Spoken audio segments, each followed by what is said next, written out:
प्रथम पाठ सुभाषितानी।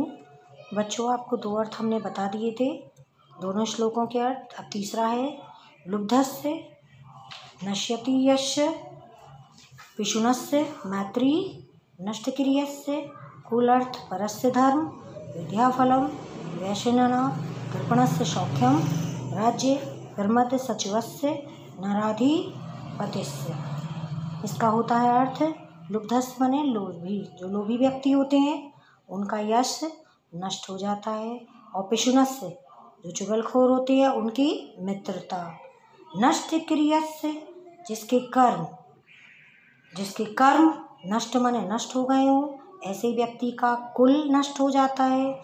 और अर्थपरस्य धर्म, और जो धन, अर्थ माने होता है धन, जो धन को अधिक महत्व देते हैं, ऐसे व्यक्तियों का धर्म नष्ट हो जाता है।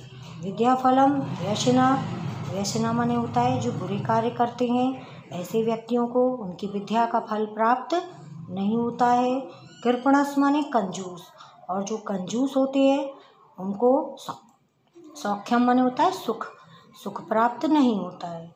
राज्य प्रमद सचिवस्य, प्रमद माने होता है आलसी, जो आलसी, सचिवस माने मंत्री, आलसी मंत्रियों के कारण ही नराधिपत्य माने होता है राजा, राजाओं का अपना राज्य जो होता है वो नश्यति माने नष्ट हो जाता है।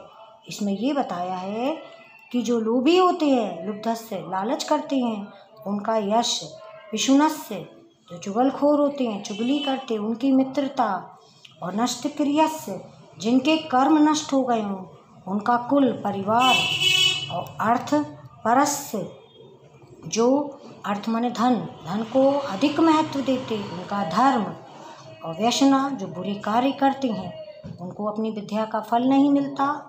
और कृपणास माने होता कंजूस को सौख्यम माने होता सुख प्राप्त नहीं होता।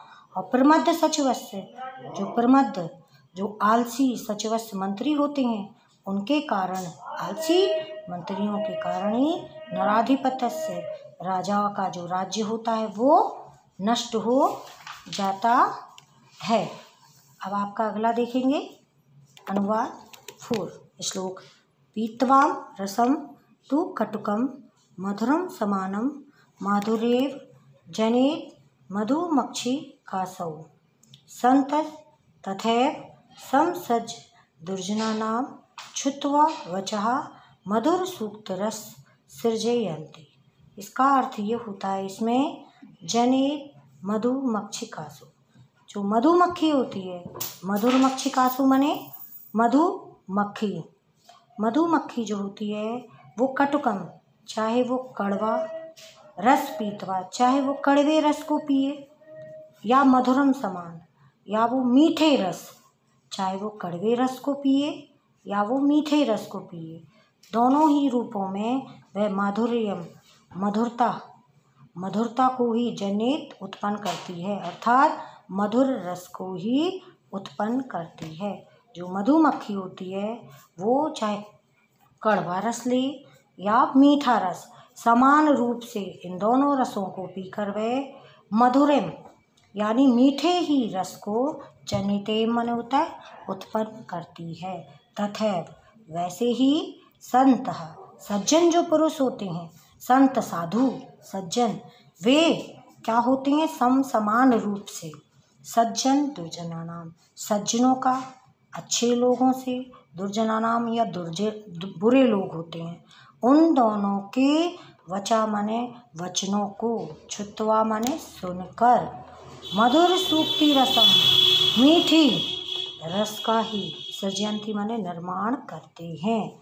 वैसे ही जो संत साधु लोग होते हैं वो चाहे सज्जनों के पास उनकी वाणी सुने या दुर्जनों के पास जाएं, उनकी वचा माने वाणी को सुनकर समान रूप से मधुर सूक्ति रसम मीठे ही रस का सृजन करते हैं। बेटा आपको अभी 2 बताए, आगे ये 3 और बताए।